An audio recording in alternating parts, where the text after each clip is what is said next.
Ladies and gentlemen, in order to fully enjoy tonight's performance, we strongly recommend switching off your mobile devices. On the other hand, you're at home, so feel free to do all the things you're not supposed to do in an actual theatre, like shouting at actors, munching crisps, or farting like there's no tomorrow. You get the gist.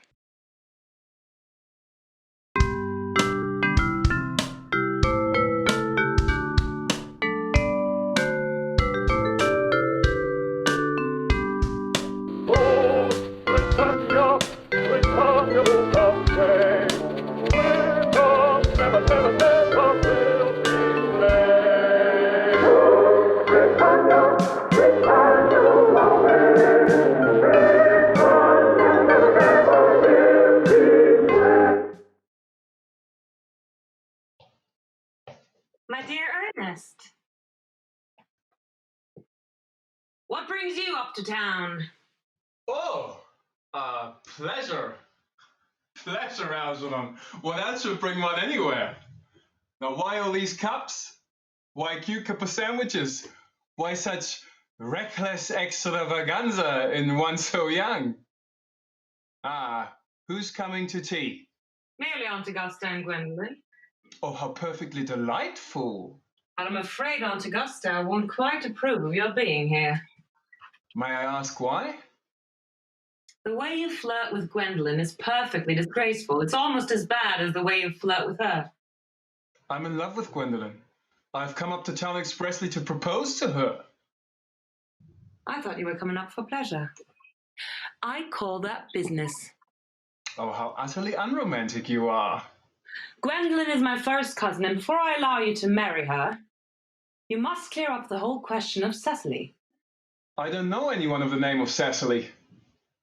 Your cigarette case was given to you by someone of the name of Cecily. Well, if you really want to know, Cecily happens to be my aunt. From little Cecily with her fondest love? Well, some aunts are tall, some aunts are not tall. For heaven's sake, give me back my cigarette case. From little Cecily with her fondest love to her dear Uncle Jack. There's no objection, I admit, to an aunt being a small aunt, but why an aunt should call her own nephew her uncle, I can't quite make out. Besides, your name isn't Jack at all, it is Ernest. It isn't Ernest, it's Jack. I've introduced you to everyone as Ernest. You answer to the name of Ernest. You're the most earnest-looking person I ever saw in my life.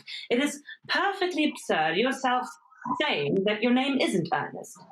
It's on your cards. My name is Ernest in town, and it's Jack in the country. And the cigarette case was given to me in the country.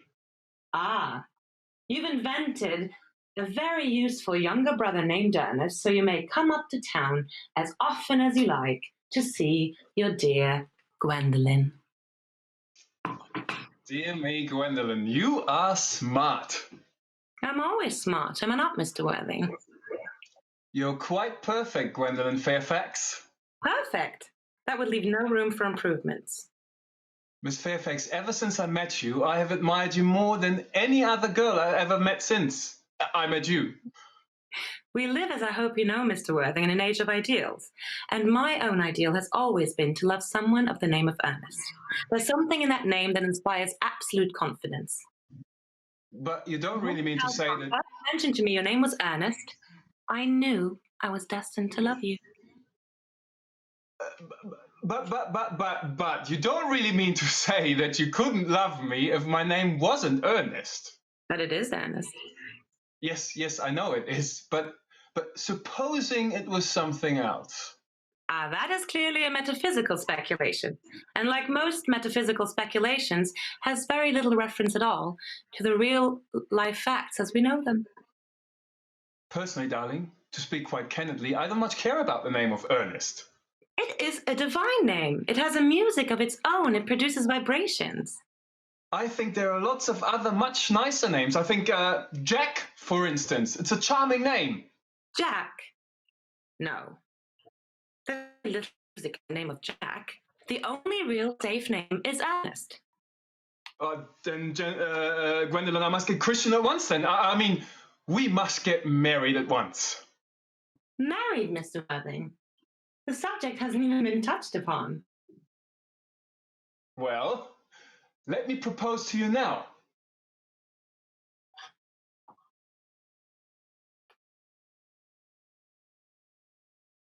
I've always been of opinion that a man who desires to get married should know either everything or nothing. Which do you know? I know nothing, Lady Bracknell. I'm pleased to hear it. Who is your father? He was evidently a man of some wealth. I'm afraid I don't actually know who I am by birth. I was found. Found? The late Mr. Thomas Cardew, an old gentleman of a very charitable and kindly disposition, he found me and gave me the name of Worthing because he happened to have a first-class ticket to Worthing in his pocket at the time. Where did this charitable gentleman find you? In a handbag. What? In a handbag. A handbag? Yes, Lady Bracknell, a somewhat large black leather handbag with two handles on it. An ordinary handbag, in fact. In what locality did Mr. Thomas Cardew come across this ordinary handbag? The cloakroom at Victoria Station. What? In the cloakroom at Victoria Station. It was given to him in mistake of his own. The cloakroom at Victoria Station. If you indeed want to marry my dear niece, Mr. Worthing, I should strongly advise you to try and acquire some relations as soon as possible and to make a definite effort to produce at any rate one parent of either sex before the season is quite over.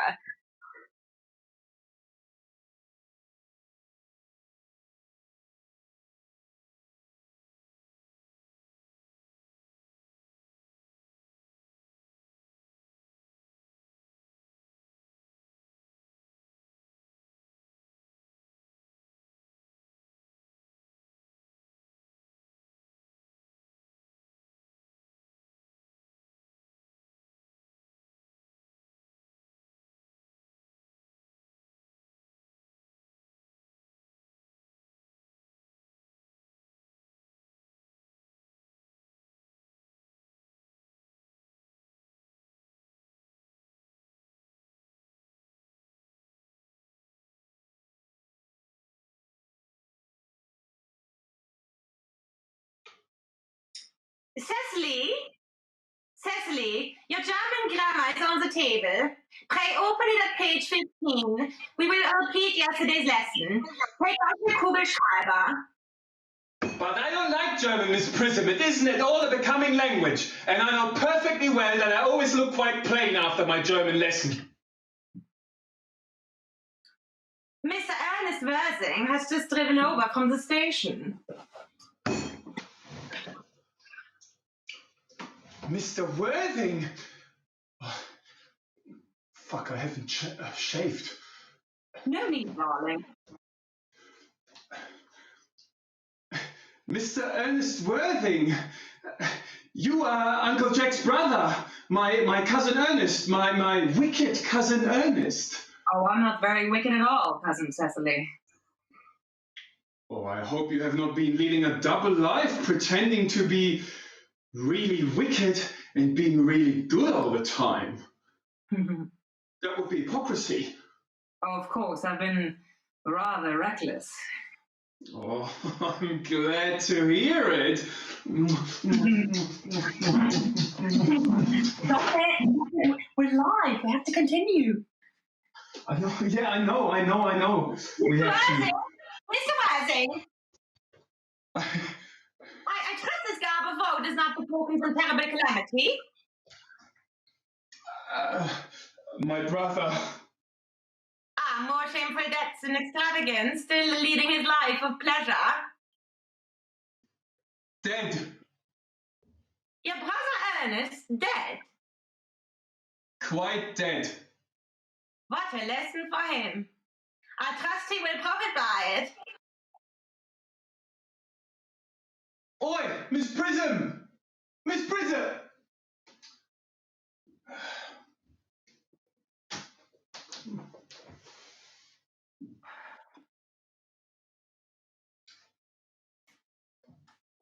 Uncle Jack! What's the matter, Uncle Jack? Do look happy. You look as if you had a toothache, and I've got such a surprise for you. Who do you think is in the dining room? Your brother. Who? Your brother, Ernest. He arrived about 10 minutes ago. What nonsense. I don't have a brother. Don't say that. However badly he may have behaved to you in the past, he is still your brother. I'll tell him to come out. Ernest! Brother Jack, I have come up from town to tell you how very sorry I am for all the trouble I have given you, and that I intend to lead a better life in the future. You young scoundrel, Algy, you need to get out of this place as soon as possible. I am in love with Cecily, and that is everything. Cecily, darling, you will marry me, won't you? You silly boy, of course. Why, we've been engaged for the last 3 months. But how did we become engaged? Well, ever since Uncle Jack confessed to us that he had a younger brother who was very wicked and bad, you, of course, have formed the chief topic of conversation between myself and Miss Prism. And, of course, a man who is always much talked about is always very attractive. I dare say it was foolish of me, but I fell in love with you, Ernest. Now, you must not laugh at me, darling, but it had always been a girlish dream of mine to love someone whose name was Ernest. There is something in it names that seems to inspire absolute confidence. But my dear child, do you mean to say you could not love me if I had some other name?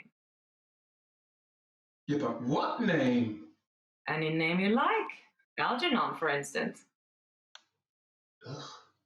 Well, I might respect you, Ernest. I might admire your character, but I'm afraid I should not be able to give you my undivided attention. Let me introduce myself. I am Gwendolyn Fairfax. Pray let me introduce myself to you. My name is Cecily Cardew. Cecily Cardew. What a sweet name. I like you already more than I can say. Oh, how nice of you to like me so much after such a comparatively short time. You're here on a short visit, I suppose? Oh, no. No, I live here. My dear guardian, with the assistance of Miss Prism, has the arduous task of looking after me. Your guardian? Yes, I'm Mr. Worthing's ward. Mr. Ernest Worthing? Oh, no, but it's not Mr. Ernest Worthing who is my guardian. It's his brother, his older brother, Jack. Now, dearest Gwendolyn, there is no reason to make a secret of it to you, but Mr. Ernest Worthing and I are engaged to be married. My darling Cecily, I think there must be some slight error. Mr. Ernest Worthing is engaged to me. The announcement will appear in the Morning Post on Saturday at the latest. I'm afraid you must be under some misconception. Ernest proposed to me exactly 10 minutes ago. I am so sorry, dear Cecily, if it is any disappointment to you, but I'm afraid I have the prior claim. It would distress me more than I can tell you, dear Gwendolyn, if it caused you any mental or physical anguish, but I feel bound to point out that since Ernest has proposed to me, he clearly has changed his mind. Oh, darling. Hey, darling. Oh, Gwendolyn, darling.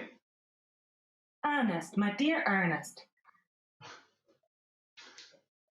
Darling. A moment. May I ask you, are you engaged to be married to that young lady? To dear little Cecily? Of course not. What could have put such an idea into your pretty little head? Thank you. You may.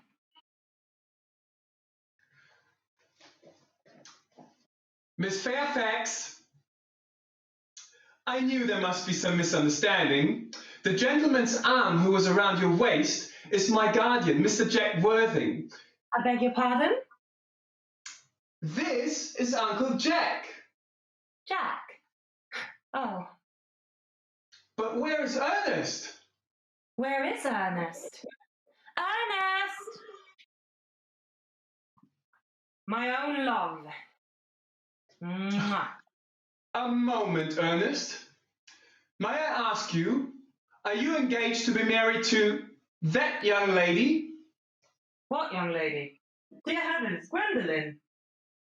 Yes, to good heavens, Gwendolyn. I mean, Gwendolyn. Of course not. What could have put such an idea into your pretty little head? Thank you. You may.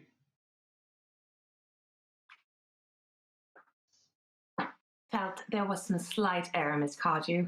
The gentleman who just embraced you is my cousin, Mr. Algernon Moncrief. A gross deception has been practiced on both of us. My poor wounded Cecily. My sweet wronged Gwendolyn. But why did he pretend to be my brother's guardian? In order that he might have an opportunity of meeting you. That seems like a satisfactory answer. Does it not? Yes, dear, if you can believe him. I don't. But it does not affect the beauty of his answer. True. In matters of grave importance, style, not sincerity, is the vital thing. Then you think we should forgive them? Yes.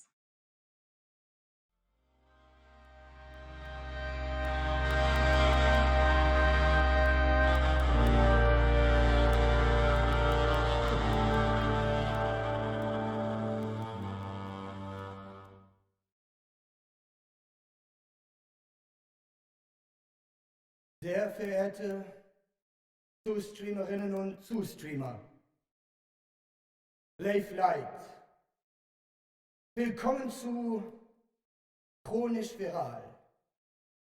Heute an diesem feierlichen Dominica Resurrectionis, dem Tag der Auferstehung. Wir haben uns heute hier vernetzt, um einen Augenblick der einsamen Gemeinsamkeit zu feiern. Zu Hause sein und in sich ruhen, das wird in diesen Zeiten ganz groß geschrieben. Nach Jahren der Überkapitalisierung und Verschwendung unseres Turbodaseins hat sich ein kleines parasitäres Krankenheitsbild in uns hineingeschlichen. I'm engaged to be married to Gwendolyn, Lady Bracknell. You are nothing of the kind, sir. I am engaged to be married to Cecily Aunt Augusta. I beg your pardon? Mr. Moncrief and I are engaged to be married, Lady Bracknell. I beg your pardon for interrupting you, Lady Bracknell, but this engagement is quite out of the question. I am Miss Cardew's guardian, and she cannot marry without my consent until she comes of age. That consent I absolutely decline to give. Upon which grounds, may I ask? But, my dear Lady Bracknell, the matter is entirely in your own hands. The moment you consent to my marriage with Gwendolyn, I will most gladly allow your nephew to form an alliance with my ward. You must be quite aware that what you're proposing is out of the question. Well, then a passionate masturbation, celibacy, is all that any of us can look forward to. Shoo! Miss Prism, where is that baby? 28 years ago, Prism, you left Lord Bracknell's house in charge of a perambulator containing a baby of the male sex, and you never returned. Prism, where is that baby? Lady Bracknell, it is with shame that I admit I do not know. I only wish I did. The plain facts of the case are these. On the morning of the day in question, I did prepare as per usual to take the baby out in the perambulator. And I also had with me a somewhat old and capacious handbag. And in a moment of mental abstraction, for which I can never forgive myself, I placed the baby in the handbag. But where did you deposit the handbag? In one of the larger railway stations in London. What railway station? Victoria, the Brighton line. Miss Prism, I was the baby in the handbag. You? Yes, Mother. Mr. Worthing, I am unmarried. Here is the lady who can tell you who you really are. Lady Bracknell. Mother. You are the son of my poor sister, Mrs. Moncrief, and consequently Algernon's elder brother. I always said I had a brother. Why could you have ever doubted I had one? Hey, at the time when Miss Prism left me in the handbag, had I been christened already? Well, as the eldest born, you were naturally christened after your father. Yes, but what was my father's Christian name? I cannot recall at present moment what the general's Christian name was, but I have no doubt he had one. Algy! Can't you recollect what our father's Christian name was? Dear brother, we never even met in person. He died before I was a year old.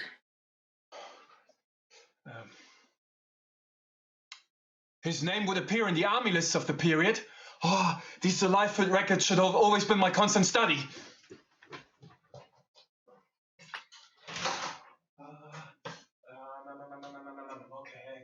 Generals are... okay, we go. Okay, generals. Generals. Malcolm, Maxwell, Magley. What ghastly names they have. Marksby, Migsby, Mobs, Moncrief, there it is. Lieutenant, 1840. Captain, Lieutenant Colonel, Colonel, General, 1869. Christian names? Ernest John. Ernest. My own Ernest. I held from the first he could have no other name. Gwendolyn, it's a terrible thing for a man to find out suddenly that all his life he has been speaking nothing but the truth. Can you forgive me? Yes, I can. I feel sure you're quick to change. Well, I've now realized for the first time in my life the vital importance of being earnest.